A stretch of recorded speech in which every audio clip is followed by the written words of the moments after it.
Hello friends, Jeff Hamill here. The holiday season is officially upon us, and that means it is time to go out and buy gifts for your friends and relatives. The greatest gift you can give your loved ones is a power bank from Octopod. A power bank is a portable charging station that you can connect any USB device to. Go to octopod.com/NGC and check out the Ion 10, Ion 3, and Ion Solar power banks. Again, their website is octo-pod.com/NGC. And remember, NGC is powered by Octopod. In a world where political correctness, liberal indoctrination, and a bought and paid for mainstream media are destroying the American dream, one man will use his microphone to change the narrative, spread information, and uncover the truth. Broadcasting live from the Next Gen Conservative Studios, this is the Whitfield Analysis with Sam Whitfield. And welcome to the Whitfield Analysis, ladies and gentlemen.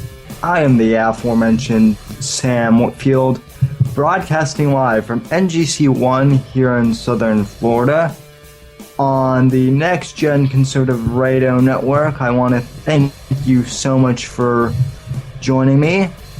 And as always, the contact info is starting off. If you'd like to call and leave a voicemail, that number is 941-564-505. Again, that number is 941-564-505. The Twitter handle where you can reach me is at SamW_NGC, hashtag WA Radio Show. So if you follow me on Twitter, that's where you'll be able to follow me. It is at SamW_NGC. And then our email address is samwhitfield@ngcmedia.net. And those are our three places where you can contact me. And as always, you can also sign up for a free Mixler account to join our live chat room, moderated by our show producer, Jeff Hamill, who's also live here, as always. Merry Christmas, Jeff. How are you? Oh, Merry Christmas, my friend. I am good. Actually, I just got on Mixler for the first time today, and they changed the look of it. I don't know how I feel about this, but I guess I don't really care too much about it. I mean, it's not like I don't like it. It's fine. Instead of saying there's someone that's a guest, it says +1 elsewhere. That's really interesting. And I like it. I like it a lot. So make sure you guys go to mixler.com/NGC Media. But I'm doing well. How are you doing, Mr. Whitfield? Sweet! It looks like my internet completely cut off, and I'm not getting any signal. Here, let me go ahead and go to speedtest.net. It looks like my internet kicked back on. Could the chat tell me if you can hear me now? I'm going to go ahead and recall Mr. Whitfield as we're trying to get this all sorted out. I apologize. It seems like we go... Okay, sweet. It seems like we just go on air and boom, my internet decides to cut the frick out. But we're back. Sam is here. And, yeah. Okay. Did you hear anything I just said? I heard... Well, I was still at the contact information. I just kept blabbing on. Like, I asked you how you were doing, and I got no reply. Figures. Yeah, Skype always likes to do this thing, ladies and gentlemen, where we start the show, all start talking, or Jeff will start talking, and then Skype or one of our internets will just completely, wig out and, disconnect us, so then we have to restart. So that's kind of why that's why if you listen in the podcast, there are sometimes inconsistencies, although we try our best, but it's the stupid computer's fault. Right. It's not our fault. And sometimes we're in a 5-hour-long conversation, no problem whatsoever. Everyone's just chatting. 6 hours later, 6 hours go by, and then it starts to cut out on us. But we press play, and boom, internet goes out every time. Oh yeah, like when we have a group of friends on here and we're just chatting, no problems whatsoever. But whenever we want to do like an actual legit show, that always seems to be like whenever we have problems, and it happens on every single one of our shows too. Like whether it be Matt or Steph or anyone else, seems to be Skype doesn't like talk radio or something. Anyway, though, so I was asking you, Jeff. You mentioned that Mixer has a new look, and all I was trying to ask is whether or not you liked that new look or not. It's pretty interesting. On the left, like it's split up into 3 sections. The far left-hand side has NGC Media, the time. I can edit or share the profile. The volume is over there.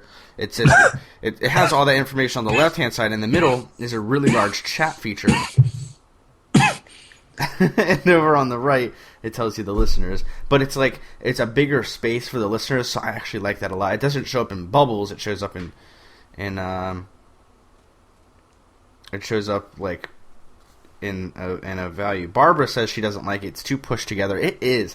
They can actually like expand it on my screen, but Mixler, you're messing up. Well, yeah, that's interesting. Luckily, I don't have to deal with that anymore. So, yeah. Anyway, though, like I said, welcome to the program. So today, folks, we have a lot to cover. So I want to jump into the stories here today right away. And with this being the Christmas season, I want to start off with an issue that's been in the news for a while. But since it's now Christmas time, this topic seems to be jumping back up again. And that's the issue of genderless toys. Now, ladies and gentlemen, last week on the Matt Dallas program, or this week I should say, this previous week on the Matt Dallas program, Matt talked about genderless Pooh Bear and how there are certain groups that believe that Winnie the Pooh is somehow sexist because he doesn't, or I guess it doesn't have genitalia. And his point, and I would fully agree with it, is who cares? It's a frickin' teddy bear. One that I actually had as an infant. So leave my Pooh Bear alone. And yeah, that comes from an almost 20-year-old man saying that.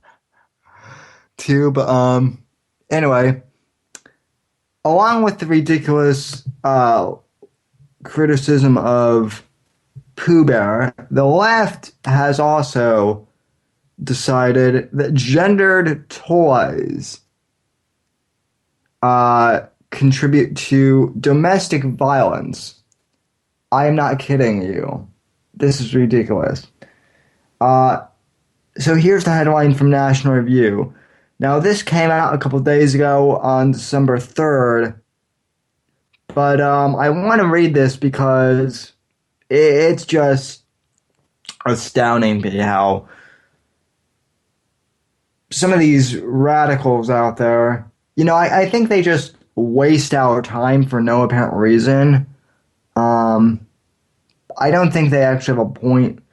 I don't think they actually have anything to do but sit around and think of ways to screw with American society. So now here's the headline. People actually think gender toys contribute to domestic violence. Now here's the group. No gender Decemberists. Yes, that's the name of the group. No gender Decemberists want to quote unquote free boys and girls from stereotypes and domestic violence. And this is by Catherine Timth.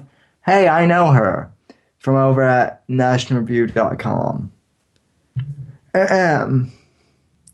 Australian Greens Senator Larissa Walters is throwing her support behind a campaign against quote-unquote gendered Christmas toys.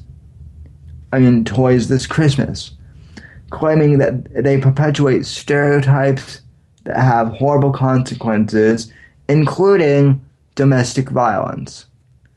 Quote, children shouldn't have to conform to gender stereotypes, she said, according to an article in The Guardian. Quote, outdated stereotypes about girls and boys and men and women perpetuate gender inequality, which feeds into very serious problems such as domestic violence and the gender pay gap. And folks, I am not making this up. This is not an article from The Onion. This is an actual excerpt from the UK Guardian. It's true. I'm reading it with him. It's not made up crap. Like, what is the gender pay gap? Well, it's the whole notion that, women get paid less than men. Oh, that thing again? Okay. I'm just going to mute my microphone and pretend I didn't hear that. Yeah, you're welcome. Thank you. The No Gender December campaign was launched by an Australian organization called Play Unlimited, which claims that stereotyping toys as being for boys or girls, whether directly through sections in a store or indirectly through color schemes on packaging, is super dangerous and terrible.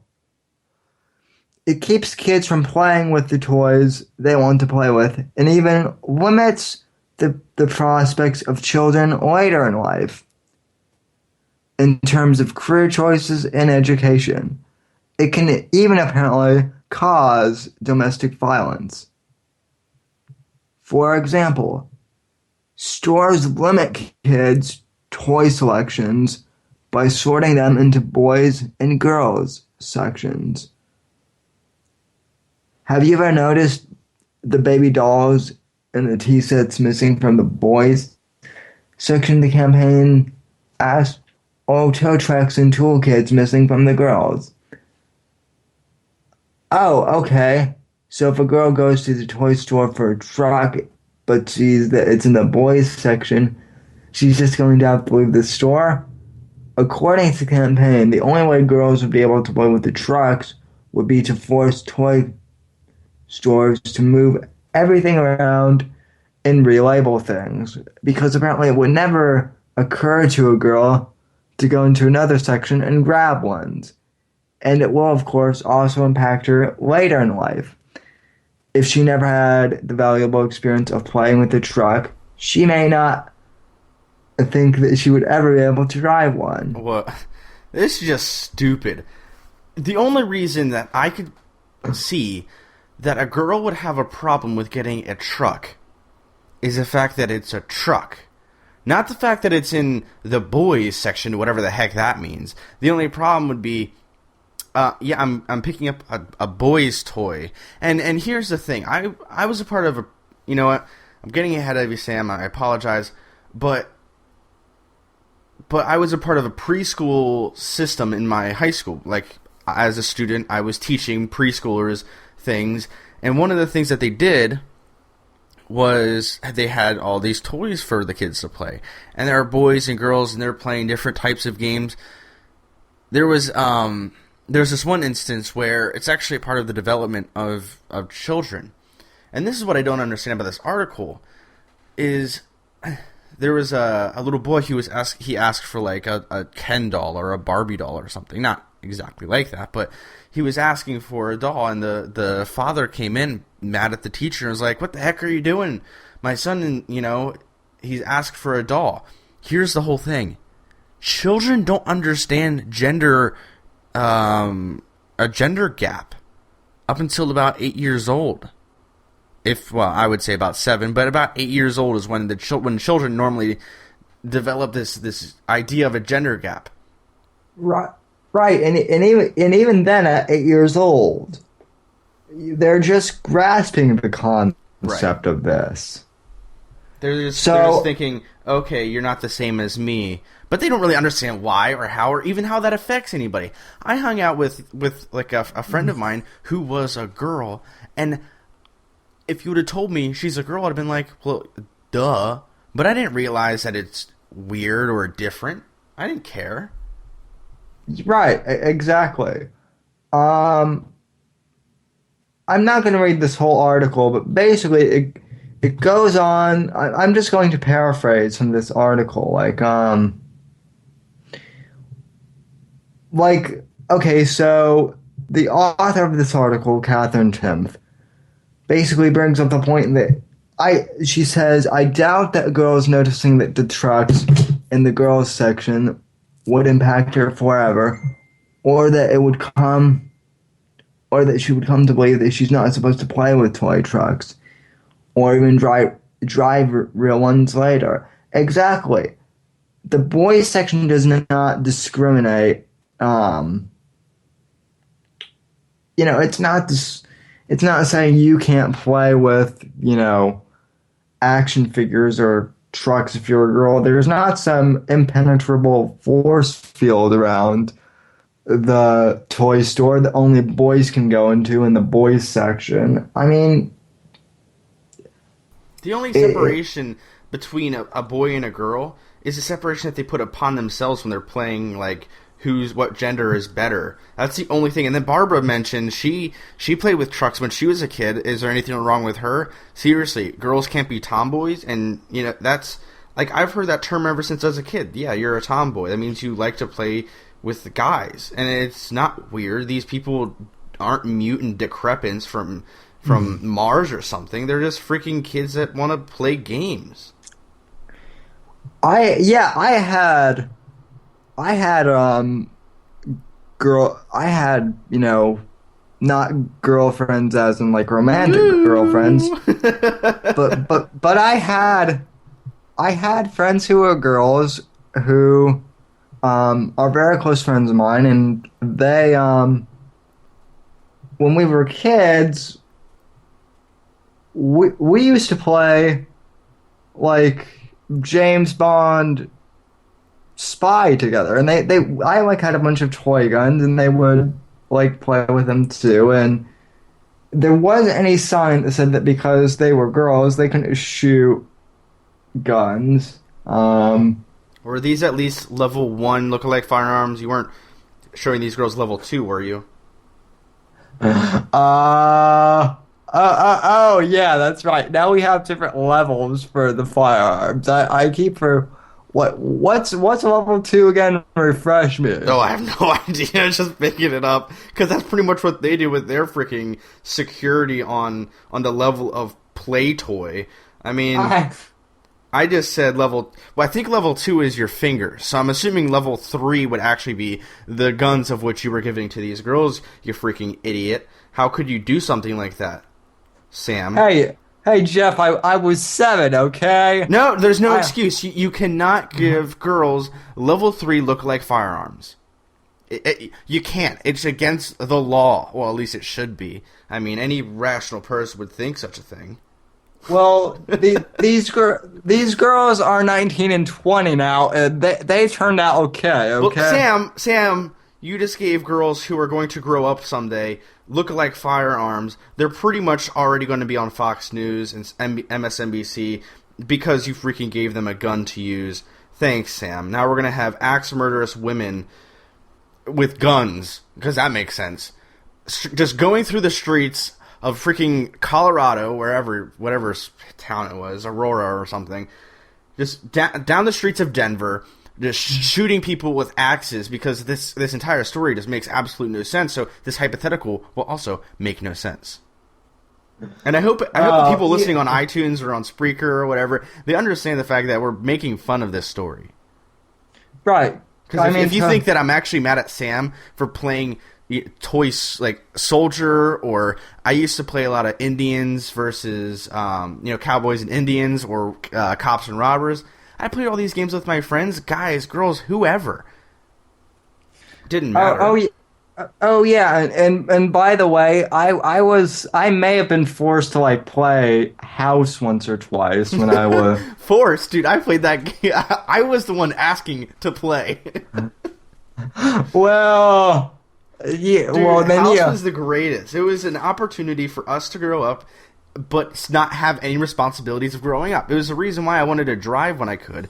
It was because of the experiences I had when playing House. It was me and a girl and our family or whatever it was, and it was a way to reenact what we saw in our everyday lives. It wasn't weird. And for the people who think it's weird, please. Actually, now I take that back. Now that I think about it, I did play House, and I'm pretty sure that like whenever I was pretending to come home, I'm pretty sure I always like pretended to like light a cigar or something. Yeah. Which is interesting since I'm actually a cigar smoker. Not like every day, but you know, I do smoke. Interesting how I'm pretty sure I also we need to like seriously meet up sometime. I'll go buy a couple of good ones at the tobacco store. We'll have a good night.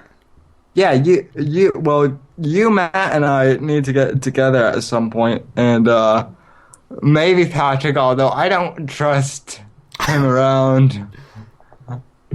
I don't really trust him around level 2 look-alike firearms, nonetheless a lighter. Yeah, I don't trust him around anything that goes boom. And Patrick, we love you, but yeah. In fact, I would actually hire you, Patrick, to come to my house and defend my house against the zombie apocalypse. But just for fun, I don't know about that. But anyway, so in the author of this article at the end of it says that she had action figures. She had Star Wars action figures and everything else. So, and her brothers had stuffed animals. And, no one grew up gender confused or, you know, anything that they didn't start beating on their wives or their girlfriends or their boyfriends, which is what this group is trying to claim. It's ridiculous. And folks, we're seeing this action push more and more now that it's Christmas time. Like Jeff, I'm assuming you heard the other day a couple weeks ago about the parent who got upset because there were Breaking Bad action figures at Toys R Us. Yeah. Did you? You heard about that, right? Was she in freaking Spencer's or something? She was in Toys R Us, and apparently in like now The I didn't adult know, section. I didn't know this, but Toys R Us I guess does have an adult section, which is awesome. Which means I didn't know that Toys R Us had that, so like I thought that like I couldn't go into Toys R Us because I didn't know they had an adult section. Apparently these Breaking Bad action figures were in the adult section. But the mother still complained, and so Toys R Us had to remove the Breaking Bad action figures. And Aaron Paul, in typical Aaron Paul fashion, actually tweeted something out like, "Boo bitch," or something like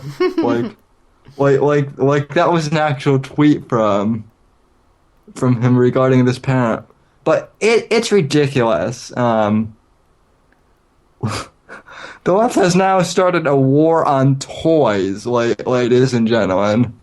Oh, they haven't started. They've been at war for years now. Because they can't, if they don't have it their particular little tiny way, then no one else can have the joy of enjoying something. I mean, I think these people who write these articles and sincerely think this way, I think what happened to them when they were a kid, that they were not allowed to play with the other kids, and so now they're angry at their parents or what have you. And so now they write these angry articles claiming that everyone's sexist and we can't have gender specific toys because for some reason when they were 6 years old they weren't allowed to play with the boys, and so now they're like, no other kid should be able to play with boys. Boys should be playing with trucks and girls should be playing with dolls. Well, what if you have a doll and inside of a truck? That's like, kids do things with their imagination, and it doesn't matter what sex they are. It doesn't matter who they're with. They're kids, for freaking Christ's sake. Well, and this whole notion of these toys being sexist somehow because of like different genitalia or whatever. What kid is going to say, "Oh, I'm offended because this toy is for boys"? Or I mean, it's ridiculous. Or it's these people love to like force adult sexuality onto kids. That's what this whole thing is about. If you really think about it that way, then these people like are sick individuals. If they're trying to make it that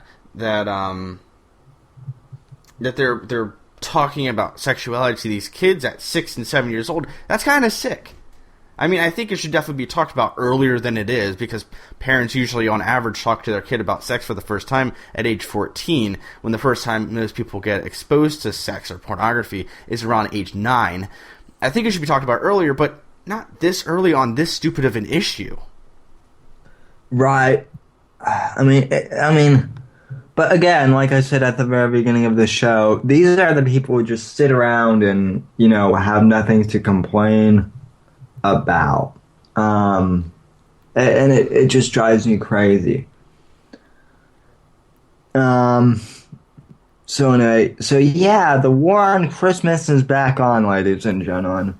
Welcome to America 180, as Dennis Miller likes to say, where Christmas can no longer be just Christmas, but you have to politicize everything. Every single thing we do, we politicize it. Because then it's not entertainment, and then we don't have to think Fox News can't broadcast on. I don't know why I'm such a Fox News hater today, but they don't have anything to report, and so then half of televised media is gone right there. It needs to be for some reason politicized so that there's argument in the nation, so that we don't agree on something so stupid. Oh, it's not just Fox News. I know. I'm just on a Fox hating mode right now for some reason. It's all of them. I like Fox News. I'm not as big a fan of them as I am some other news organizations. IJReview.com and Michael Hausum. Man crush or something over here? Am I hearing something? Well, if you haven't noticed, I've had a man crush on those guys. You're just now noticing that I have a man crush on them. Wow, absolutely not. I've known this since before I even talked to Michael for the first time. I was like, yeah, Sam's talked about this guy a couple of times in private conversations. Man crush, definitely. I still have a man crush on Andrew Breitbart, and he's dead. I think that's against the law. What is? No, I don't. I'm not a necrophiliac. I'm just saying that I admire the hell out of what the guy did. But anyway, on to other topics though. Necrophilia is my favorite subject in the world. It's what I talk about on my show every week. Alright, it's December 2nd, 2014. We're going to talk about necrophilia again. Oh. Entertaining, shouldn't I say? Yeah, this is what happens when we go off the script. Yep. Although that's kind of how all our shows go. Like, they're just all unscripted messes, but, I mean, that's part of the fun of doing podcasting. But, anyway, so speaking of ridiculous things, first of all, can I just say that the news has already spent way too much time on. Now, Jeff, I know you Don't say said the we're F not word. going to. Don't say the F word. Well, I'm tired of people talking about the F word, though. That's my point. Like, people use the F word way too much. They do. both a swear word and a word that we aren't going to say, right, Sam?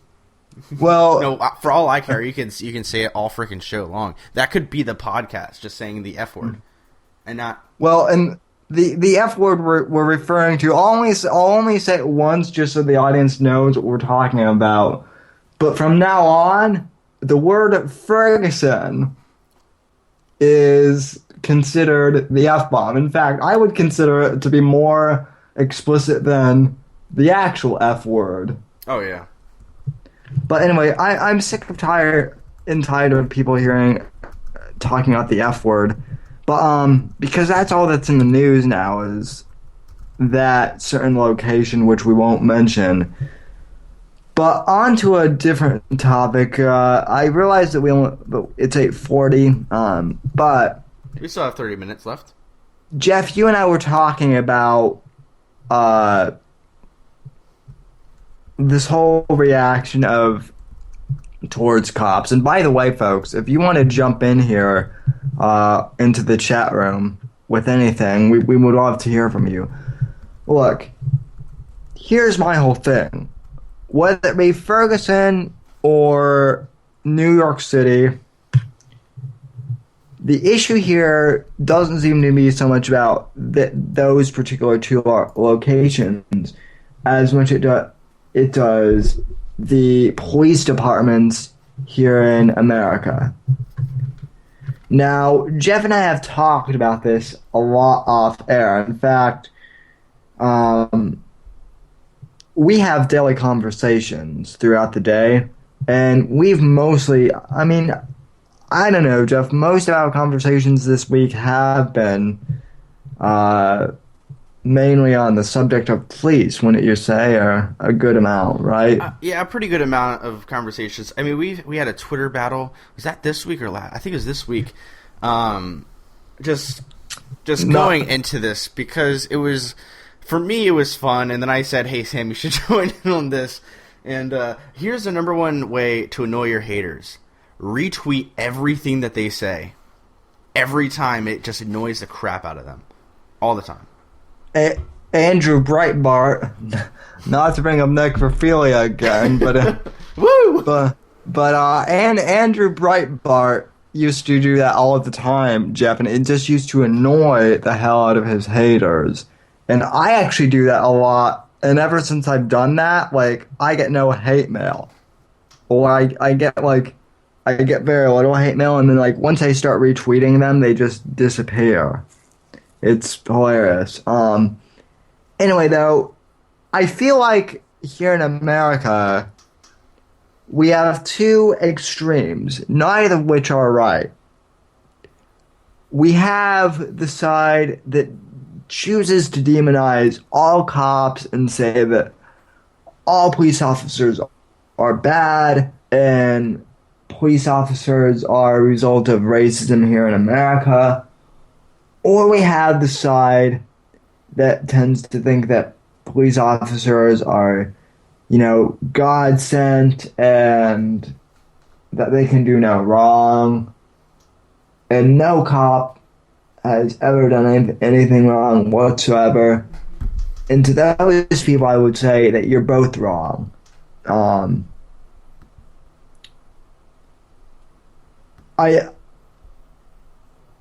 Look, all I can say about this is I think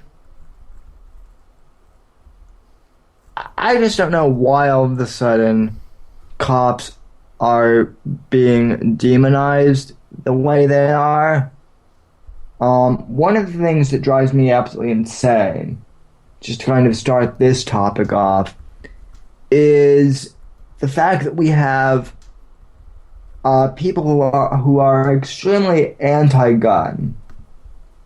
And we saw this last year when the Aurora High School shooting happened. We saw this 2 years ago when the Connecticut school shooting happened, where all these anti-Second Amendment people were saying only the cops should have these types of firearms, only the police should be able to respond to these types of events.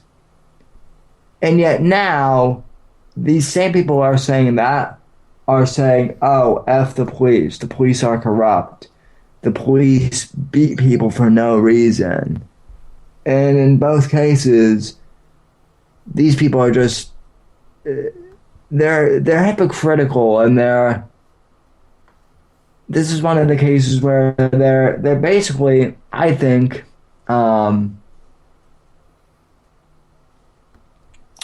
they're contradicting their own statements on both ends, because you can't have it both ways. You can't have a society where only the cops control firearms, and yet you can't have a society where the cops do nothing, which is what these people want. I mean, these two actions in my mind contradict each other tremendously, just in terms of pure logic and in terms of pure physics. They don't work. You cannot get rid of the Second Amendment without forming a police state, in my opinion, which is what none of us want. But at the same time, we don't want a Wild West, which is what would happen if we just got rid of police officers completely. Jeff, you seem to have more of an opinion on this. I mean, am I off base here, or what do you think? I think for the most part you're spot on. People either want cops to control all the firearms, or they want there to be no cops, or one or the other. But there's not really an in between here. It's not like you can go have the police own all the weapons, but yet them not to do anything. Like, you can't have a middle ground here. And people they either want to hate or love. And it's mostly the same people. I know that in the F word, there was a lady who was like, going around saying F the police and stuff. And she's, going rioting, looting, and all that stuff.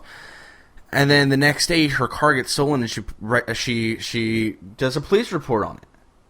So you like the police to find your car, but you say F the police because of something else. And then on Hannity the other week, there was a person that was saying, and I know I'm bringing up the F word again, but this black person was saying that they only, and it had to do with race for this guy, he only wanted peace for the person who was killed and not for the cop, because it was like, well, what would happen if we find the autopsy and he wasn't shot in the back, but he was shot in the in the chest and the head and such, and where he was shot was a perfect, like if we had perfect evidence to prove that the suspect, the one who was shot for the right reasons.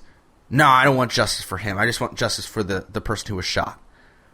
So it's just a complete split. Either a complete police state, or like what Sam said, the Wild West. And you can't have both. There's no compromise between both of them. I guess there is. I guess that's what we kind of have now. But even though my two run-ins with the police have been semi-negative. The first police officer gave me a speeding ticket for going 14 over the speed limit when I was going to my friend's house after I graduated high school, and I wasn't drinking. So I thought, I should be pretty good. But no, I got a ticket. The second guy was in September of this year, September 9th to be specific. I got a ticket for having a stupid, my license plate sticker wasn't valid or something, and I ended up going to court over it because I didn't want to pay $100-something ticket for nothing. And so I fought the ticket. A little bit later, about 2 months later, in fact, was when I finally went to court. And the trooper, there's a state trooper, the trooper was awesome. From the moment I saw him to the moment we left, he was always very polite to me. I was super polite to him. And here's the thing, Sam. It wouldn't have changed a bit if I was black. Not a bit. I know. Has nothing to do with racism. Surprising. I mean, people just want this racist mindset. It's like you blame the police for doing their jobs. They might not have done their jobs to the best of their ability, but when the moment calls, even though you have all of this training, when the moment calls, maybe they can't get their taser out or get their baton out, or maybe the baton won't work in this case. These people want, especially for these murder cases, they want the police officers to do their jobs, and then when they do their jobs, they're like, I don't want you to do your job anymore. It just doesn't make sense to me. I think that the best way that we can do this is kind of what we have now, and it's broken and it's messed up, and there are people that get shot from police every day. But the problem is these police officers who do these heinous crimes, for the most part, are found. There are some of the really weird cases that they're not. There's a case where that I saw a video of a kid. He was a college kid. I guess he was drunk or something, but he was getting handcuffed. He wasn't resisting arrest. He was talking to two police officers with his hands behind his back. Again, no resisting. And this other cop just comes up to him and chokes him. And like chokes him to the point where he's on his knees. And the other two cops like don't do anything about it. Okay, was that the New York story that you're referring? No. This is a college kid, not the guy that's selling cigarettes. No, this wasn't a chokehold. This was literally the guy's hands were wrapped around his neck, choking him. Like crap that you do in an abusive relationship was what this cop did. And here's the worst part about it. Let's say that the cop had every right to do it. He, in order to not get even a grand jury hearing, to get none of that, he was allowed to resign, retire, and not have any responsibilities to do with this. None. He was allowed to retire after he pretty much could have killed a college kid. Now, he didn't end up killing the kid that I know of, but it's just stupid. The kid was just standing there. He was getting arrested, which is, he must have done something illegal because he's getting arrested, but the guy just comes up to him and starts strangling him with his hands. And the guy with the cigarettes in New York City, they knew, okay, it wasn't racist, obviously. Their superior is black and was standing next to them. Right. Okay, that's what I actually wanted to talk about. So everyone seems to think that this, in case you haven't heard, I don't know, I don't remember the guy's name off the top of my head, but the story that Jeff and I are talking about, this guy got arrested in New York for, like, I don't know, was he selling illegal cigarettes or something? There is over $6 of taxes on cigarettes in the city of New York, and he was selling, instead of selling cartons or containers or whatever the proper name for it is, instead of selling that which is taxed, he was buying them and then was selling like individual cigarettes to people who couldn't afford the cigarettes, right? Which weren't taxed, right? And is illegal in the city of New York, by the way. It is illegal to do that. Right? Yeah, it is illegal. So the cops were arresting him, and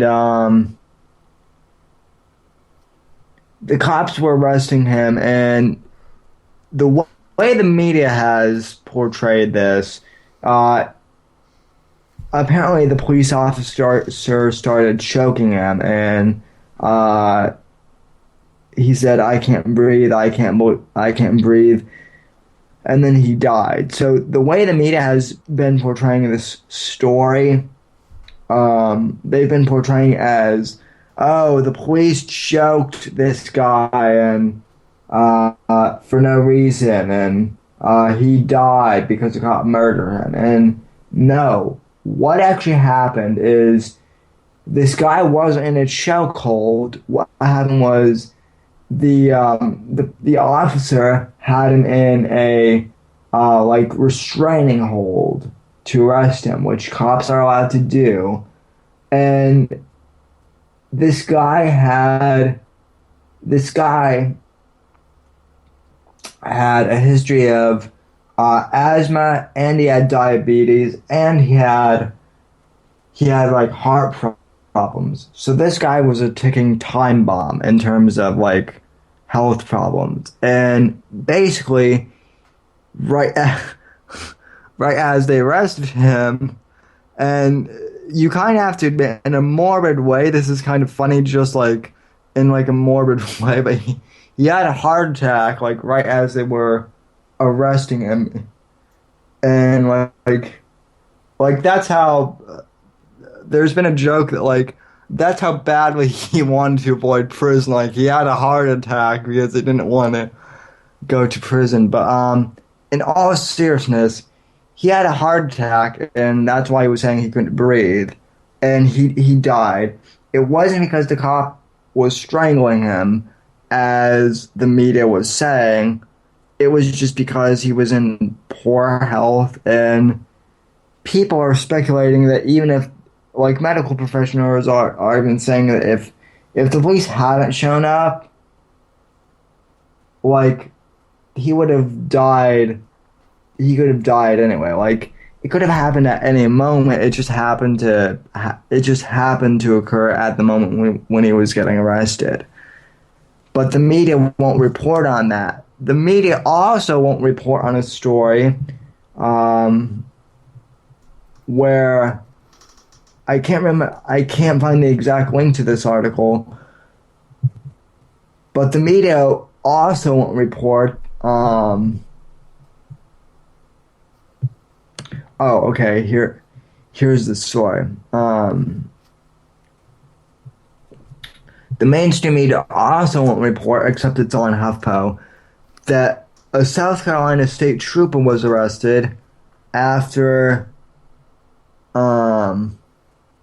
he shot a man in a routine traffic check. So the state trooper was arrested for killing a man who he pulled over for a routine traffic stop. Now, the reason I'm bringing this story up is because the media has been portraying cops as, like, with the whole F-bomb case. The media on the left has been portraying the cops as being some invincible force that's above the law, and they never have to answer to anyone. And there's this story from South Carolina where a police officer, a state trooper more specifically, got out of his car and shot a guy for no reason, who he pulled over on the road. Now, this guy did face criminal charges. For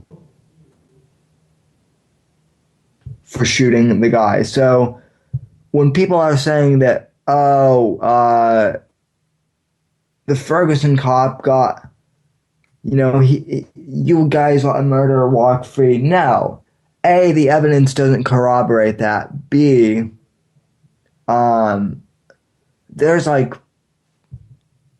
proof that he was acting within his rights. And C, the justice system is not broken. The story out of South Carolina is proof of this. So, I mean, bad cops do get arrested. And that's kind of my point. This whole notion that nothing ever happens is just... It annoys me. Any comments from you, Jeff? Yeah, I mean, a lot of cops do... I just saw a video actually on Facebook while you were talking. I was like scrolling on my phone, and I overlooked this video that someone shared, and it was like police brutality and everything. And I was watching, and I was like, I would agree with the most part that police brutality happens way too much.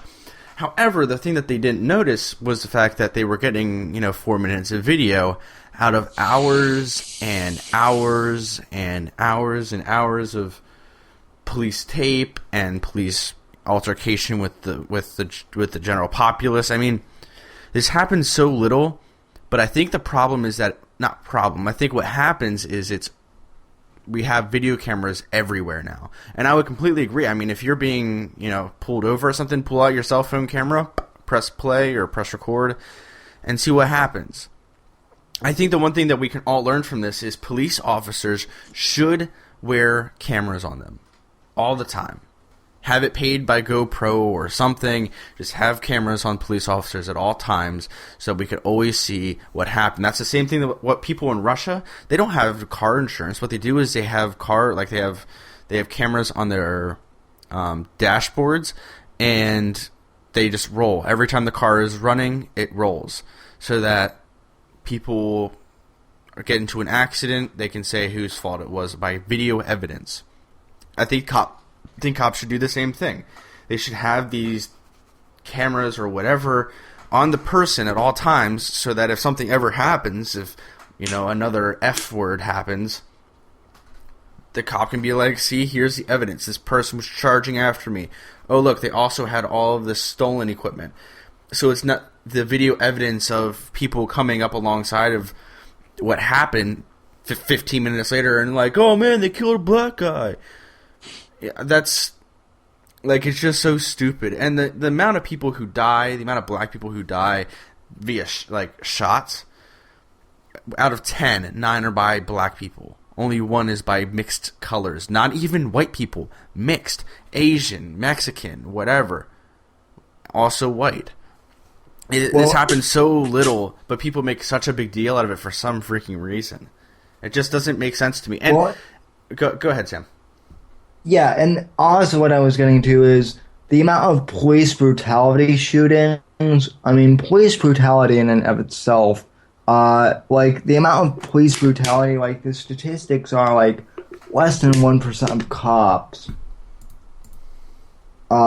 commit police brutality, and, I think it's only, 1 out of every 10 criminals is shot by a police officer.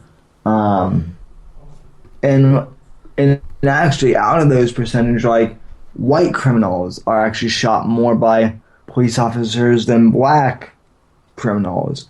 It's just that those never get reported. And one of the whole things that drives me crazy is, again, the media's perspective on this whole thing. Because let's face it, the mainstream media is in the pocket of Al Sharpton and Jesse Jackson and all the civil rights leaders, because without them, we would have never even heard of Ferguson, or most likely not. We wouldn't have heard of Ferguson. Hey, do you want to talk about another story that's local here, and it has everything to do with cops? Sure. We could have played we should have played the Cops theme song today. We should have, yeah.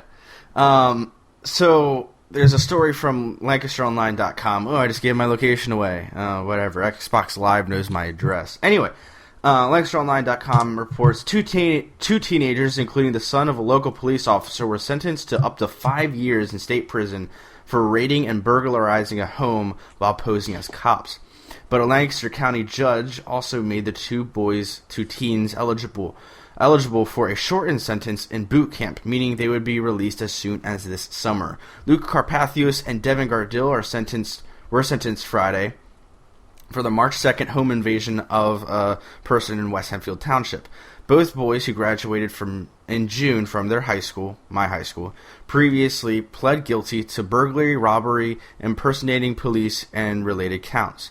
Lancaster County President Judge Joseph Mattis something handed down the sentence 2 to 5 years in prison, but the judge also agreed to allow the teens an alternative, serving a term of 9 months in Pennsylvania's motivational boot camp. The facility puts inmates through a rigid 6-month disciplinary and training program that, if completed successfully, results in the immediate release on parole to a community center for no less than 30 days, according to its website. Carpathios and Gardill were made eligible for the program by the state, even though robbery convictions make most Pennsylvania inmates ineligible for boot camp program. I just want to skip down to what they actually did.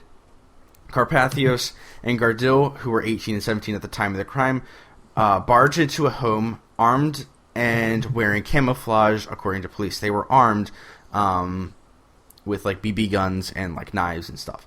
3 occupants of the home, a 69-year-old woman, her 21-year-old grandson, and another man were home at the time. The male occupant of the home was beaten over the head before he stabbed the intruders, severely injuring both of them. During the home invasion, the victims heard the intruders say that they were with the Drug Task Force, or DEA, according to court documents. The defense attorney previously acknowledged that Gardil and the victims were friends. So pretty much what happened, Gardil, who his dad is a police officer in a local police department, and his best friend Luke Carpathios, who I know both of them. I know Gardil very well as friends with his brother. They broke into a home posing as DEA agents with fake weapons and knives, fake guns and knives. They tipped over the 69-year-old woman, injured her. She has post-traumatic stress disorder currently from the incident. Another man, and then the 21-year-old grandson was actually a drug dealer. That's the reason why they went to the house, was to get drugs. Now, the reason why they got this was because of the father being a cop. I guarantee it. Sam actually was the one who made me think of that. But I guarantee you that is why. I don't think that they should be able to do this, for a couple of different reasons. The first one being, this is a perfect way for them to be able to get out of jail early. Now, they committed a crime, which impersonating a police officer is a huge crime, and this is just kind of like a slap on the wrist. The second thing is they're going to be able to work out for free. Now, I know that kind of makes it seem lighthearted, but it's not. These guys are literally going to be able to better themselves for free. And not better themselves in a way that is normal, but better themselves physically, mentally, all of it, when they should be in jail. Like actual real jail, which I have a problem with our jails anyway. I mean, it's just... And he says he's terribly sorry for everything I have caused. Everyone is sorry whenever they're caught. That's the thing about it. They're always sorry when they're caught. If you are listening live on Mixler, I'm going to go ahead and throw the link into the chat. So if you guys want to watch it or not, that's up to you. But seriously, like, I don't know. There's a huge problem with the police force, and there's no real easy way to fix it. The only thing I have is to keep doing what we're doing, but just do it better. Wear the cameras, and people get special rights just because of their father being in the police force. Yeah, and that drives me crazy too. In fact, I think I messaged you this earlier today. I mean, I had friends in high school who had, parents for cops, and these kids were told that if they ever did anything wrong, they would be treated like any other suspect,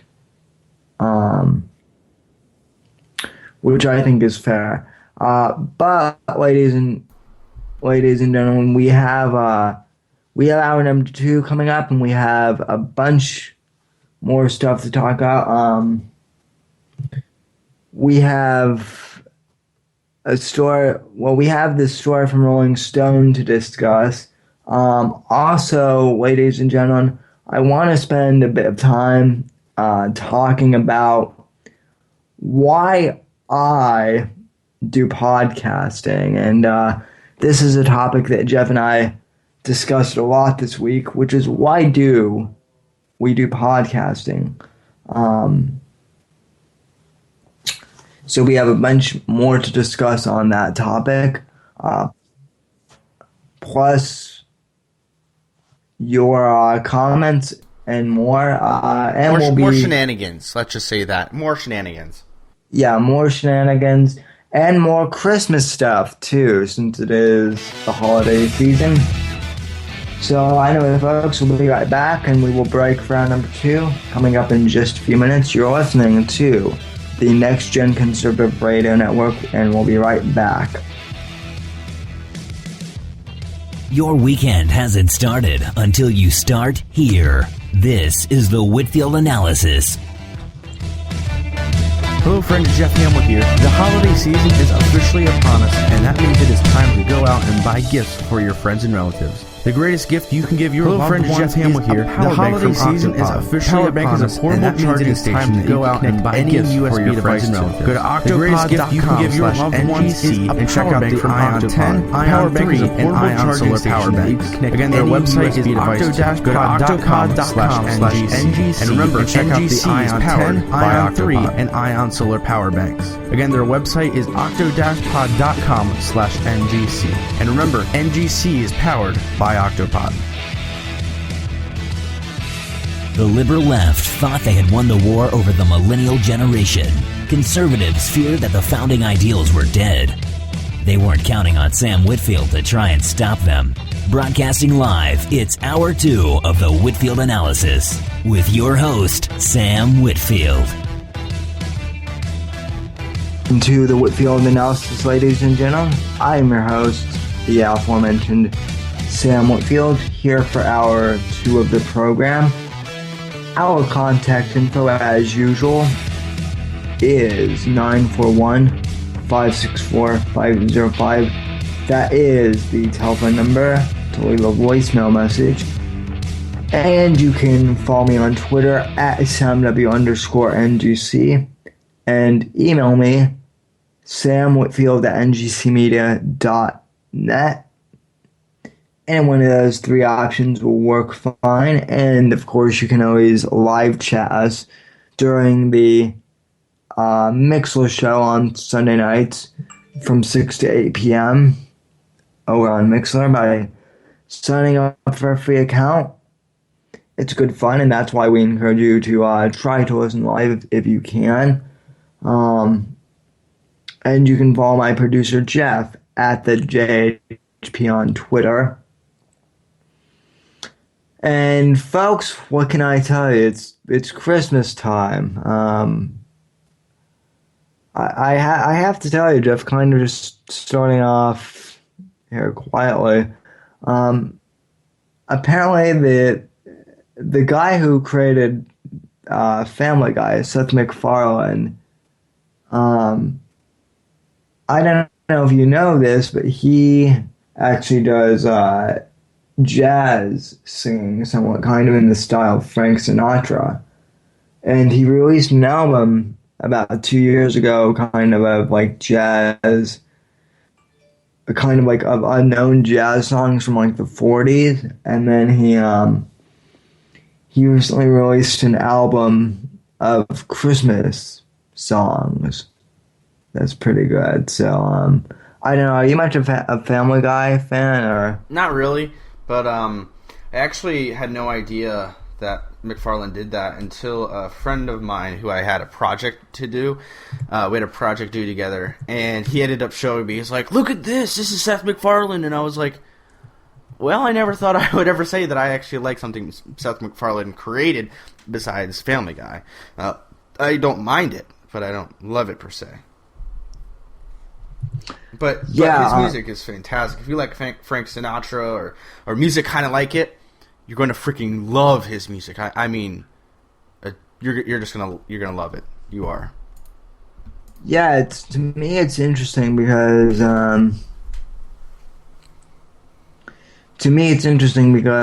like I thought he couldn't sing. Well, like I shouldn't say I didn't think he. Yeah. I was surprised that he could sing as well as he can. I mean, he can really sing, even if you don't like jazz. I guarantee you, take a listen to him, like search him on iTunes, Seth MacFarlane, and like he recorded a Christmas album, and the guy has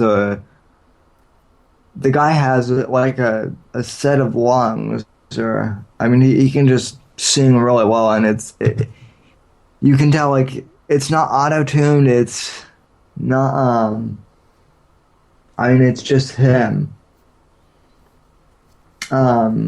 singing, and it sounds like a blast from the past, but yeah, it's so modern. It's incredibly unique, and I just dig that type of stuff. So anyway, Jeff, I also have to ask you, did we haven't I don't think we've had this show. Well, we could have mentioned this last week, but we had the Star Wars special. I wanted to ask you on last week's show, did you go Black Friday shopping? Well, of course. I So- usually go every year. I actually don't buy anything. I think. Hold on, did I buy something? Let me think. I think the most I bought was some food and some clothes. Oh, and I bought a book. Yeah. So I bought a book and clothing and food on Black Friday, and of which the food and the book were not on sale.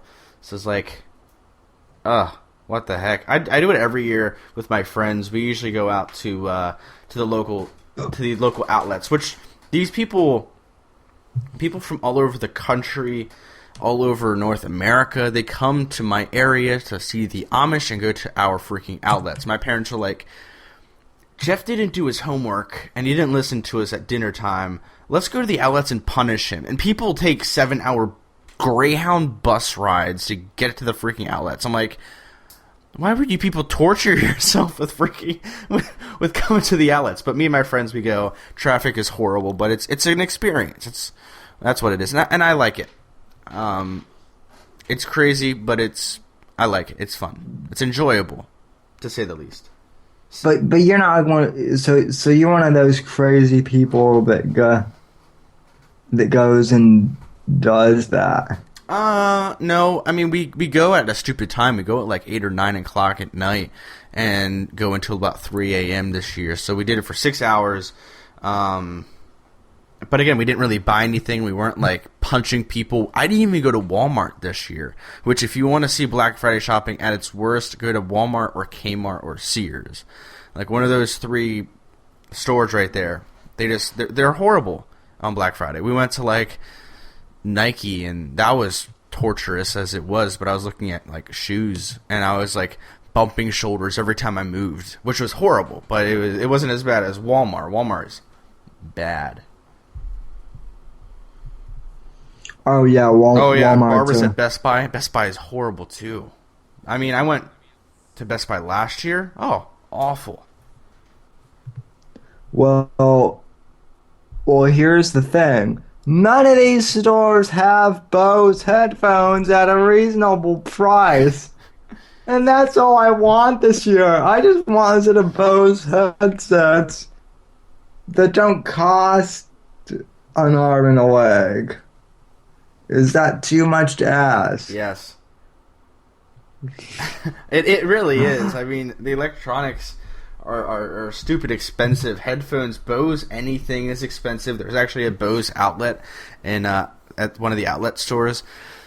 And it's like special sale, 20% off. I'm like, well, thanks. Now I have my finger. Like I have a single finger, or I have up to my elbow, but like the entire upper part of the entire lower part of my arm is gone from this quote unquote sale. Yeah. You didn't try Cyber Monday? I did, but nope. Nothing. Like, okay, here's basically my problem. And I don't know if anyone else experiences this, but like I always have this problem. I'll buy a pair of headphones, and granted, I actually don't play my music all that loud. And the reason I bring that up in advance is that I know people are just going to say, well, turn the volume down. But my headphones, like I always have one earbud that just decides to blow out. Like it's either the left earbud or the white earbud that decides to blow out. And then I have to do that move where you twist the cable so that, you get audio in both ears, but then you can't like move it because otherwise once you move it, like, you know, goes out again. Like, do you know what I mean? Have you ever had to do that move where, like, Oh yeah, yeah. Actually, it, I have Bose headphones I was trying to get you to buy. I don't know if you could find them for as cheap. I know at Sam's Club or BJ's, which is what it's called up here, they actually have these headphones for sale for like $50 or something. For Bose headphones, that's unbeatable. And they're overhead headphones, which is great. However, I can't wear them without wearing a hat. The current headphones I'm wearing now are actually like $350 stinking dollars, but they're really nice. And I'm wearing a hat because it gives me headset hair is what I call it. But yeah, dude, I cannot do the Apple headphones. If I move my head to my right ear, or if I move my head to the left, the right ear pops out, and it's like right now I can only hear out of my left ear, and it just that ear sucks, or, whatever. my Apple earbuds are working right now. Let me just say that they're working right now, and I've had them for a couple months. But like, I bought this $50 pair of headphones from like RVA. It's not RCA, it's RVA, and it was like this British brand that was made out of like aluminum. 3 months, and one of the headsets blew out. So, and like people are saying that the Bose are like, kind of indestructible and they have good sound. So I'm like, they're okay. really nice. I gotta tell you, I work with dirt, and I take these things to work every day, and I have no complaints, no issues, no complaints. I'm actually getting new headphones just because they're not noise canceling, and I hear the 45-year-olds talking about sex and stuff, and I really don't want to listen to that. So I usually just put my headphones on, but then I can still hear them, and I can still hear the radio. So I'm getting like stage headphones, like the stuff that people that play guitars on stage, what they wear. Yeah, I'm getting them. Well, at least I hope so. That's what I put on for Christmas. So what you're getting, and you're not going to use the Bose? Not at work. I don't know if I can send them down to Florida. Well, I'd be willing to buy them from you if you ever wanted to. Well, we can talk off air closer to Christmas. Yeah. I can just send anyway, it with my Christmas card to you. Oh well, that would be nice. Assuming I do a Christmas card this year, that is. Yeah, I mean, we've been thinking about doing a Christmas card too, but I got my first Christmas card of the season. Actually, today. Let's see. Did I get my? Get it. It's right on my bed. Did I get my Christmas card? Yeah, It's actually a really nice one this year.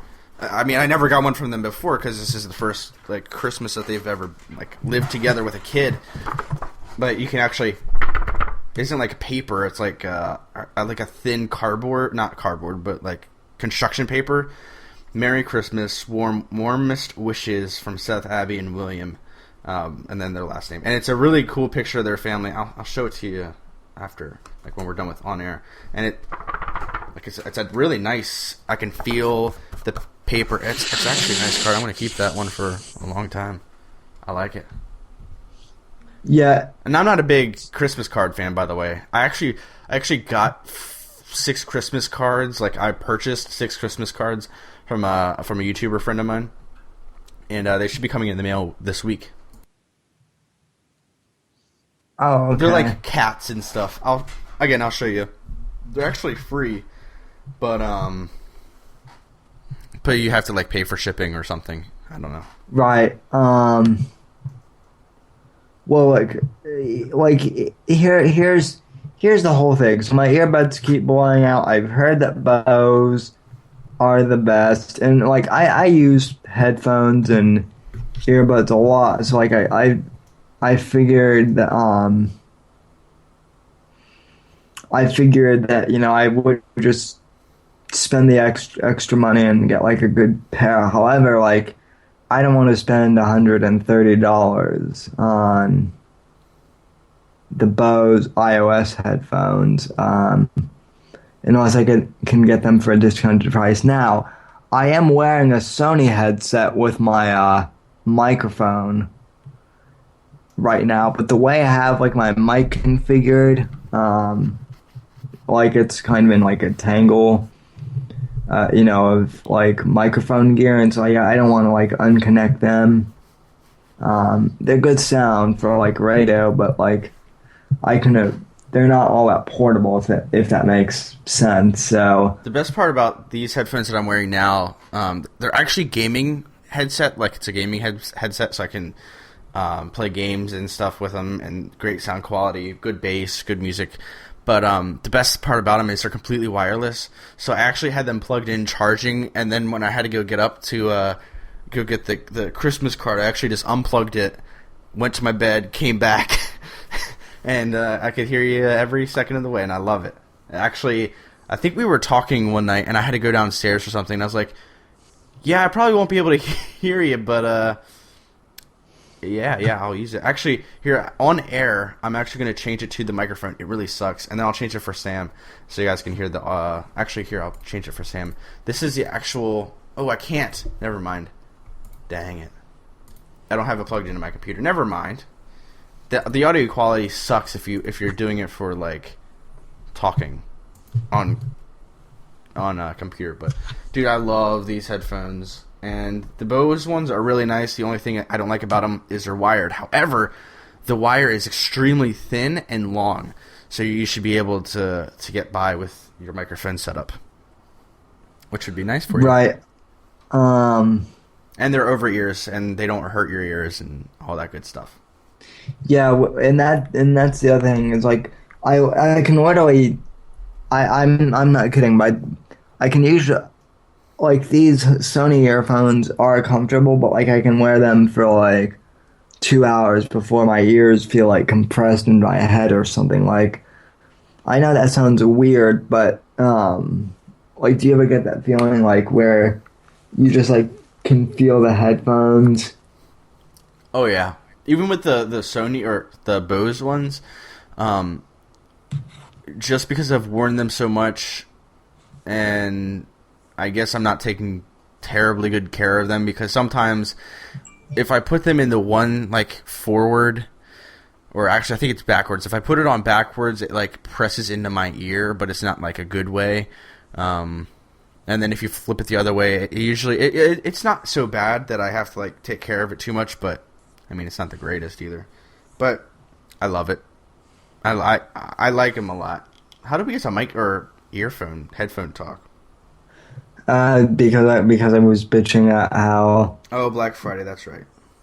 Yeah. I mean, look, if any of the listeners out there have like any good suggestions other than Bose, that like, then here's the thing: I need them to if I do get headphones, like I need them to last for like preferably more than a year, or better yet, more than 3 months, just because. Yeah. Then don't get Turtle Beach headsets. Those things suck. I'm actually texting one of my friends to find out how a Christmas party is going. That they decided to schedule in the middle of a freaking show. But his last text message that he sent me was on Black Friday. Somebody threw up in the mall bathroom. Yeah, I saw the throw up again, and people. Like, these people just eat so much food, and then they try and go running from one store to the next, and they just vomit. It's like, come on, people. Really? Yeah, that's nice. Oh, it's beautiful. I can send it to you if you want. I would put it on my Twitter, but then somebody from church would be like, "What are you doing?" Jeff, I love you, but I don't need to get involved in your personal life with your friends that much. It wasn't even my friend who threw up; it was someone else. But it was a friend's twice removed uncle, sisters, former bedroom roommate in college. Yeah, freshman year though, so it wasn't like a serious roommate. Spaceballs reference, people. Yeah. It's great, one of the greatest movies of all time. One of the greatest parody movies, I would say. Yeah. I've one of the greatest movies of all time, which, by the way, if you haven't heard our Star Wars podcast yet, go back and listen to it. It's great. ngcmedia.net/WA radio show. Episodes, oh shoot, let me guess, 18, 19, no, it would be 19, 20, and 21, I believe. Let me look. Nope, 20, 21, and 22 from last week. Episodes 21 and 22 are the Great Star Wars Extravaganza, Part 1 and 22 from last week. Episodes 21 and 22 are myself, the Great Star Wars in my headphones from the website. Sorry, people. Anyway, yeah, I mean, Star Wars is great, and Christmas time is awesome. Great, which by the way, I am going to put this out there, too.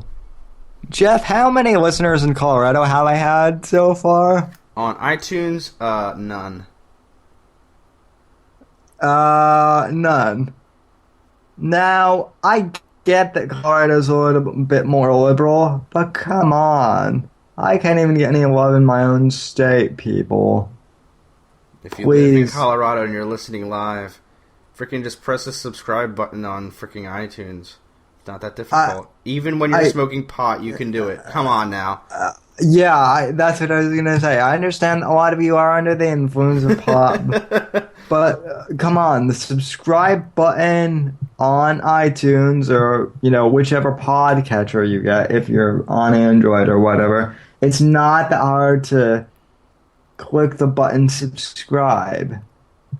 And if you do, we will love you forever. Seriously, I've got listeners in like every other state but Colorado. But over 26 states and 4 other countries, and not even Sam's home state. Exactly. Colorado, you're slacking off over there. Put your pot brownies down and freaking subscribe to a great podcast, which I may or may not be a part of. Right. Anyway, one of the things, speaking of podcasting, we've been talking a lot, all of us we've been talking a lot here at NGC Media, each of us, about why we do podcasting. And, folks, let me just say this. I feel like there are a lot of you in my personal life who don't necessarily understand why I do what I do,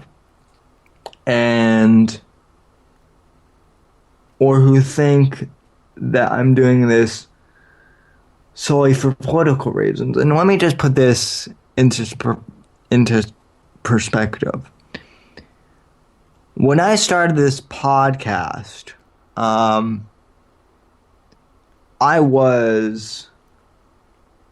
when I first started podcasting, I was 14 years old.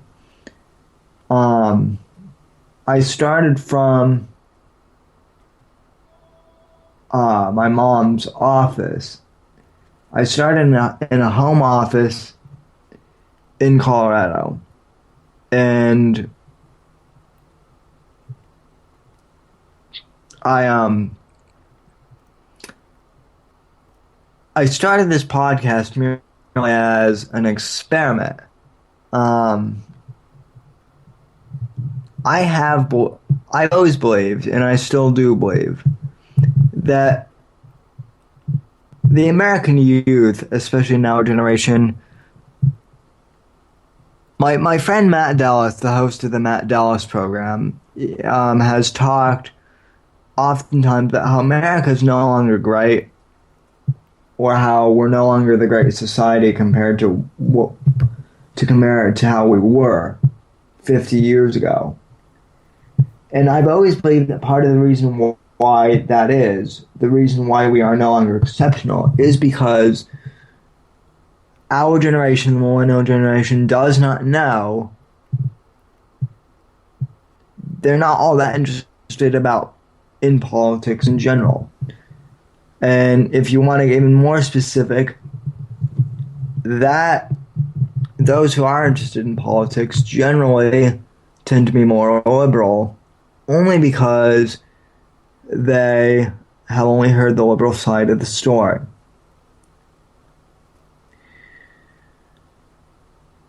So I started this podcast merely as a way to expose my generation, the millennials, to the conservative side of the argument. However, that by no means that I hate anyone who is a liberal. I've had a couple of friends, I've even had some very close family members accuse me of being hateful because I'm such an outspoken conservative. And I just want to make things blatantly clear on that end. I don't hate liberals. I don't hate gays. In fact, I actually recently left a group and disassociated with a group of quote-unquote conservatives because they were hateful toward gays. And I know that the regular listeners know the full story on this, but I'm speaking to you personally who are in my family or who have grown up with me. This is for you guys. I do not hate those who have a different opinion than me. I strongly disagree with you, and sometimes the tone of my voice can come across as being hateful or being argumentative, but really, it's just I am deeply passionate about my views, same way you are. Now, when I first started this podcast, I did this because I wanted to be politically involved. But now, I've continued doing this podcast because I just love the art form of podcasting in general. I love this idea that I, as a 14-year-old kid from Colorado, could just merely start this podcast and just talk about whatever I wanted to. When I started 5 years ago, I could only do 15 minutes because a lot of the free podcast hosts would only allow like 15 minutes. That was the length of the bandwidth per episode. And then you had to change like episodes out every couple weeks, delete them.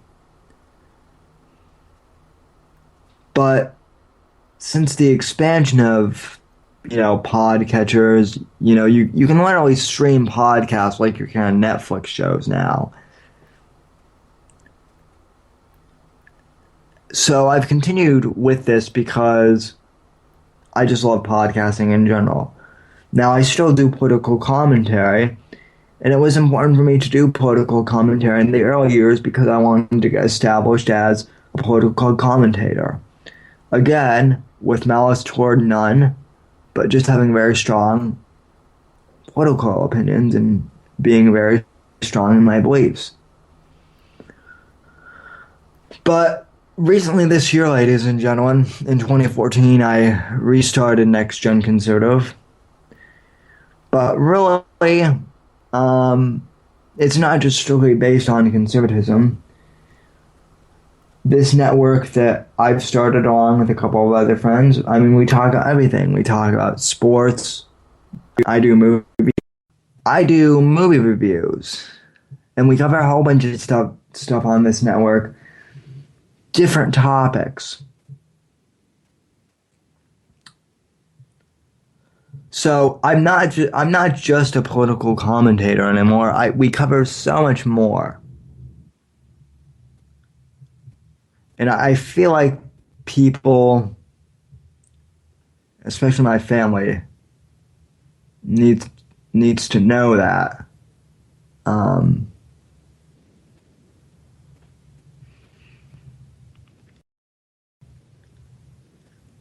because I think that, some people have perception that I'm just this hardcore conservative, and that's all I am. No, conservatism is a big part of the show, but it's not all I do, and I'm really trying to kind of show who I am as a whole on this podcast, and I think I'm doing a pretty good job of it now that I've relaunched the show. But folks, there seems to be this whole mentality in our generation, and I don't really know where it comes from, but our generation seems to kind of have lost the dreaming mentality.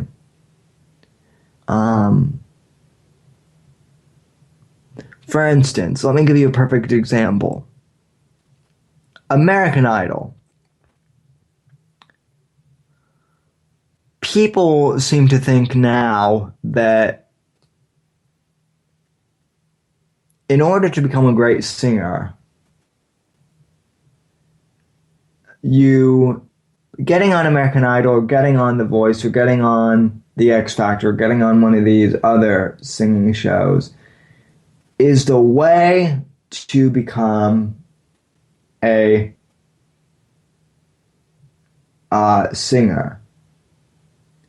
And it's the only way to become a truly good singer. And I am going to say that I agree fully with Dave Grohl here and say that no. You want to become a good singer and you want to be in a band. Get your friends together. Get a couple of old instruments from a garage sale and just jam out in your garage, suck, keep on sucking until you become Nirvana. That's what I'm paraphrasing a quote from Dave Grohl, but it's true. Don't be afraid to pursue your dreams, even if others around you don't understand them. I began podcasting because I didn't think that people understood politics all that well in my age group. And I got a lot of criticism early on, but I stuck with it. Because it's been my dream to just do podcasting. And over the years, I've come to realize that I do podcasting just because I love the medium. It has nothing to do with politics. I just love sharing my ideas and my philosophy with other people. And it takes hard work to do this show. I am constantly prepping for this show week in and week out, but I absolutely freaking love it. It is the best 2 hours of my week. And yeah, I might not be making that much money on it right now, but it's really one of my passions in life. The other thing is I've started to pursue other things too in the creative field. I've started writing a little bit. I published my first ebook this year, ladies and gentlemen. American Instinct. Go search that on Amazon if you haven't already. I wrote a freaking ebook. I'm a published author now. I can call myself an author. And I can guarantee you that if I had submitted my script to any publishing house, I would have been rejected But I wasn't afraid. I just went out and published my own book by myself using an Amazon. We have the technology to do all these amazing things. So go out and follow your own dreams and experiment with other mediums. Be creative. Don't wait on something like The Voice or a publisher to tell you that you're good or that you're not good. Just do it on your own. It might not be easy, but in the end, it'll be worth it. I have over, let's see. If I go on to Twitter, I have over 1,127 Twitter followers in the course of 6.5 years. There were people in the beginning that told me that this show wouldn't succeed, that I was just a rush fake, and that we wouldn't go anywhere. Well, guess what? 1,127 Twitter followers later, all the naysayers are wrong. So my point to you is, whatever your passion is, don't be afraid to follow it. Just because it might be unpopular. And my other point is that despite whatever perception the media or my proponents have put upon me, I am not hateful. I am just righteously indignant and very passionate about my opinions and viewpoints. And now I'd like to open this up to Jeff. Jeff, I asked you to kind of reflect on the same thing. Why would you say you do podcasting? Well, I obviously love radio.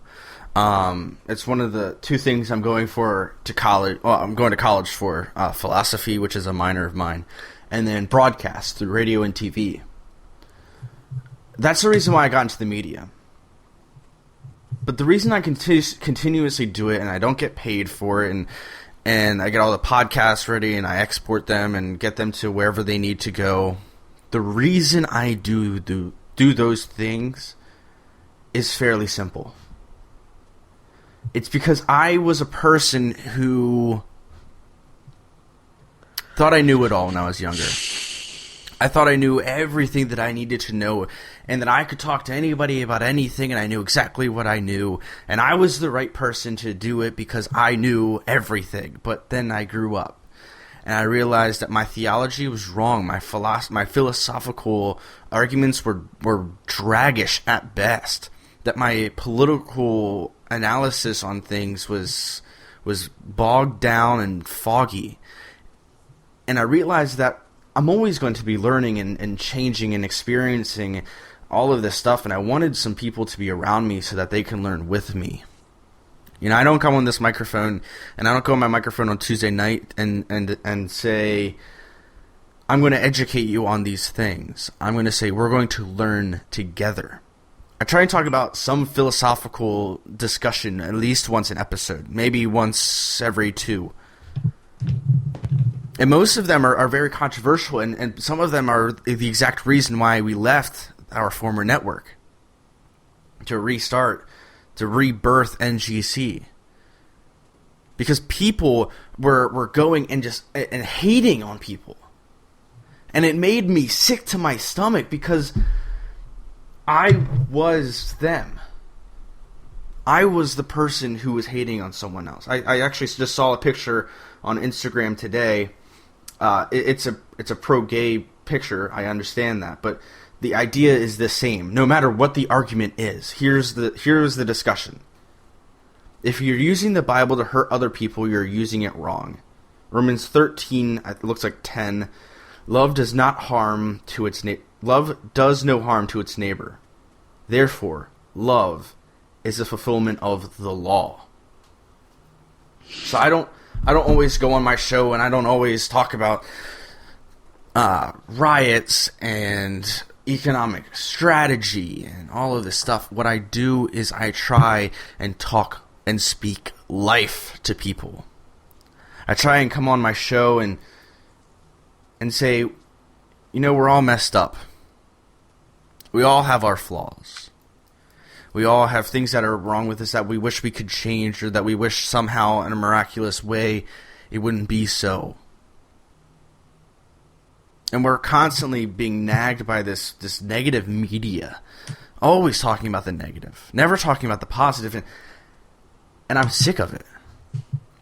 And so the reason that I do podcasting, the reason that I have done this thing since the beginning, I shouldn't say since the beginning, because I've done podcasts in the past just to try and become famous, but I learned I won't be. And I'm okay with that. If NGC doesn't go anywhere, I'll be very sad. But I'll be okay with it. Because it doesn't matter the audience necessarily, and I wish there would be more people to listen, but it's for the impact that I make that matters. If that impact would be greater, that would be so awesome. But if it wouldn't be, that would be okay with me. I'm trying to instill hope to people. Hope that they don't see every day. Hope that makes them wake up in the morning and think differently about their tomorrow. One of the things I learned quite a bit this past semester is it's okay to be a messed up human being.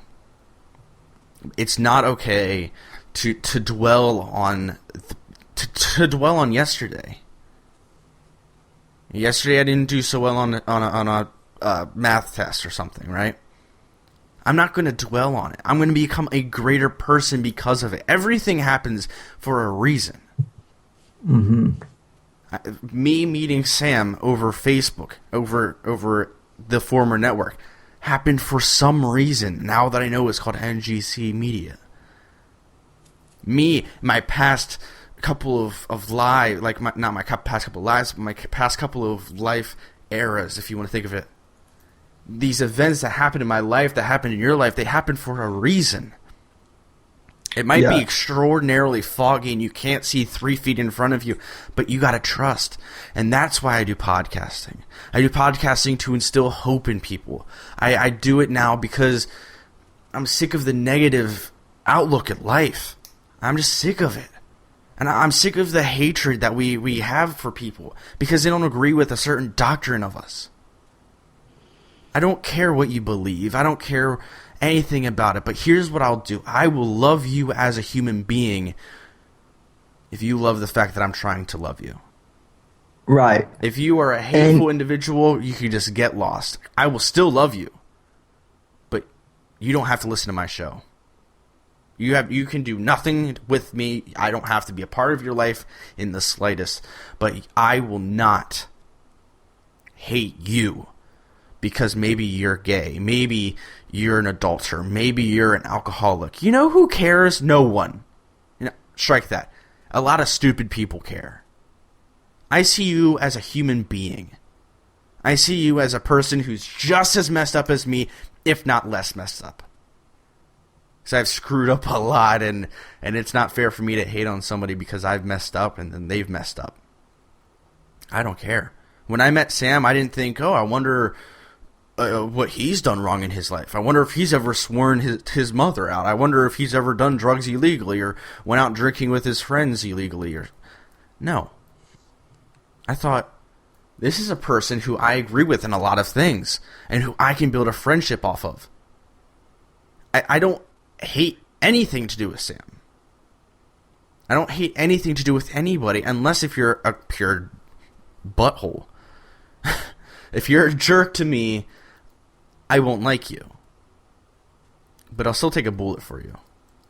I think I'm kind of dodging this question. I don't really have the right words to say, but I do podcasting because I have hope. And I want to instill that hope upon others. in a long 7-minute 7-minute monologue, but that's why I do podcasting. Why do you listen? Contact Sam, contact me. Why do you listen? What are you learning? What do you do? Like, why do you do what you do? Because everybody has a reason to do something. And what's yours for doing what you do? I would completely agree with everything you said there, Jeff. And I mean, one thing in particular, I feel that conservatives get stereotyped as these hateful people. And as I've said before, I don't hate people. When I yell at people, when I get onto rants, that's me showing my passion. And we've confused passion for anger. We've somehow merged the two as the same thing.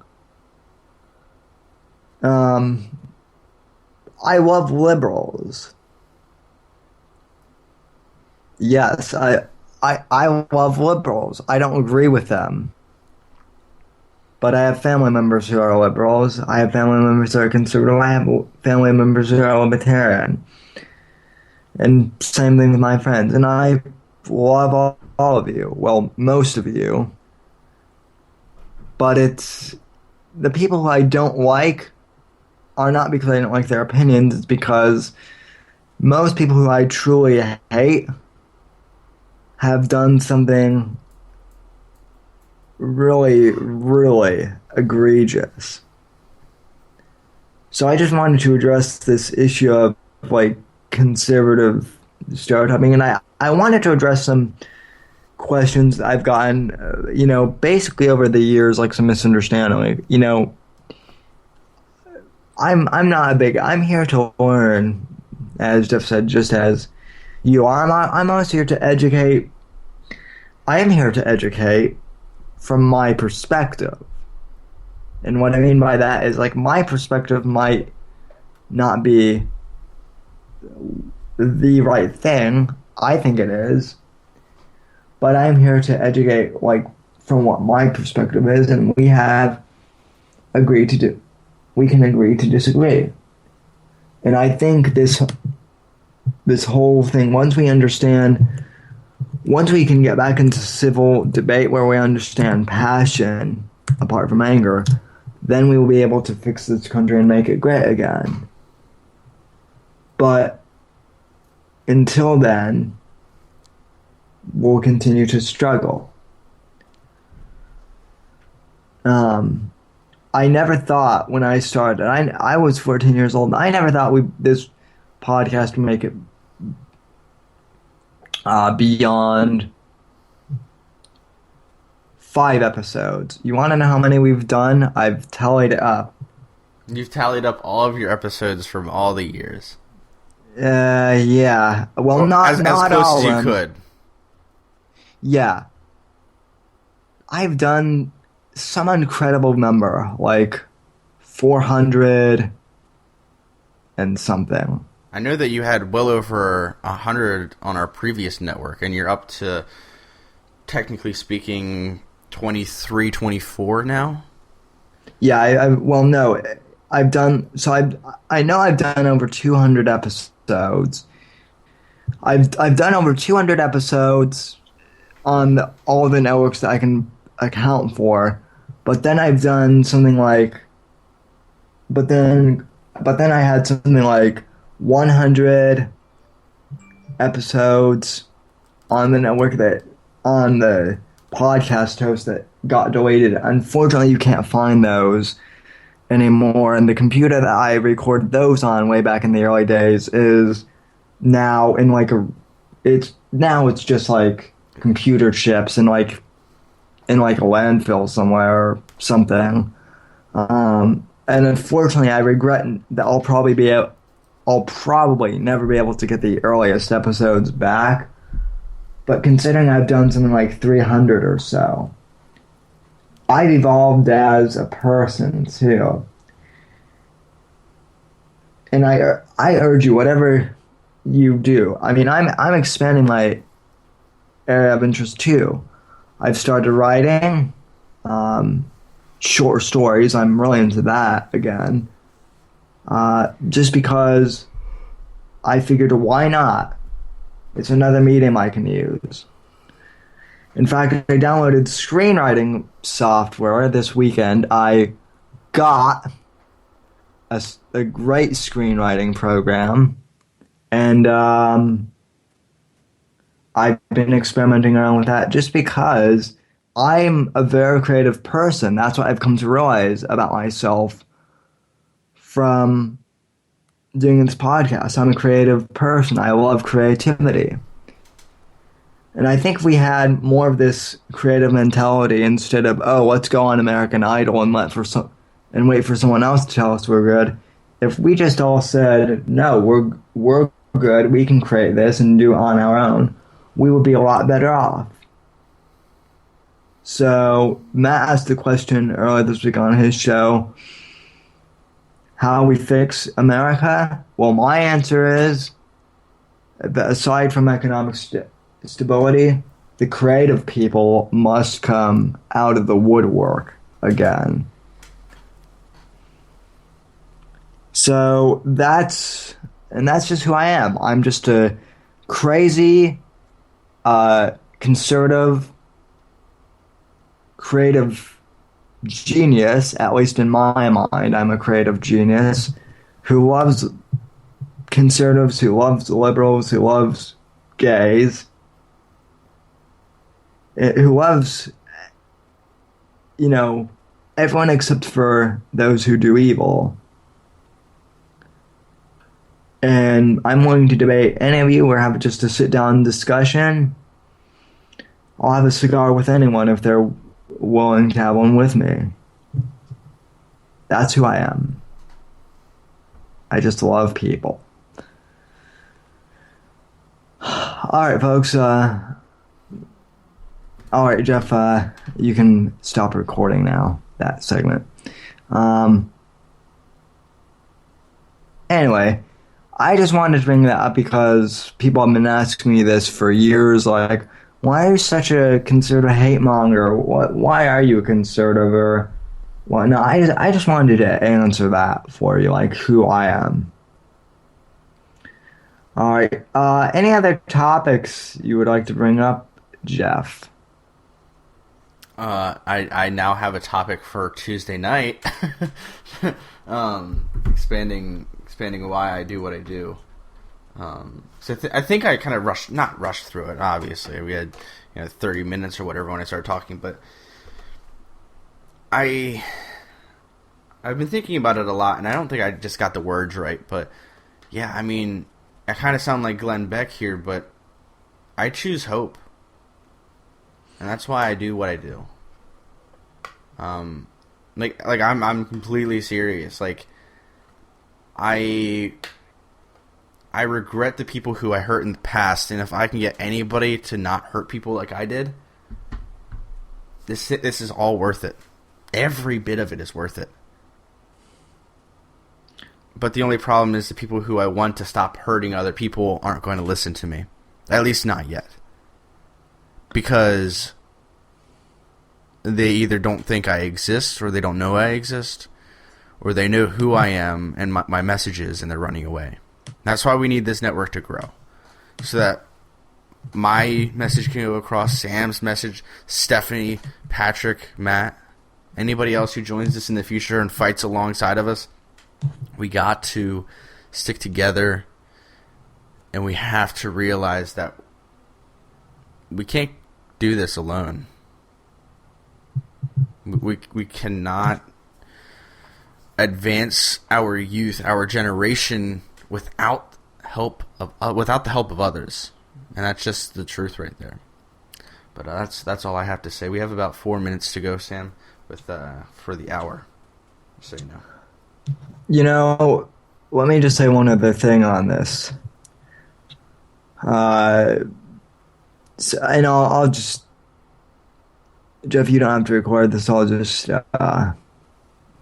extract this part later on. I would have never imagined that as a kid from Colorado, I would have never imagined I would have met a guy on Twitter from Ohio and that he would have become one of my best friends. I would have never imagined that I would have met a guy from Pennsylvania named Jeff, and he would become not only my producer, but a great friend. And by the way, when I started this podcast, I self-produced like the first 300 or so episodes on my own. So it's really nice. It's really nice to finally have a producer after 6 years. So thank you, Jeff. I would have never imagined I would have met two people from Connecticut, Stephanie and Patrick, and I would have never imagined that we would have formed really a network of podcasters unlike anything that you've ever seen before. But we've done it, and we're loving what we do, and we hope you'll continue to support us. Alright, folks, so I want to thank you for listening tonight. Again, you can follow me on Twitter at @SamDavid_NBC, hashtag WRadio Show. Leave us a voicemail at 941-564-505. Email me, samwhitfield@ngcmedia.net. You can go to our website at ngcmedia.net for our official website. And you can also go to my personal website at samwhitfield.ga. Again, that website is samwhitfield.ga. That's my personal blog site. And folks, from all of us here at NGC Media, have a good night, God bless, and God save this great nation.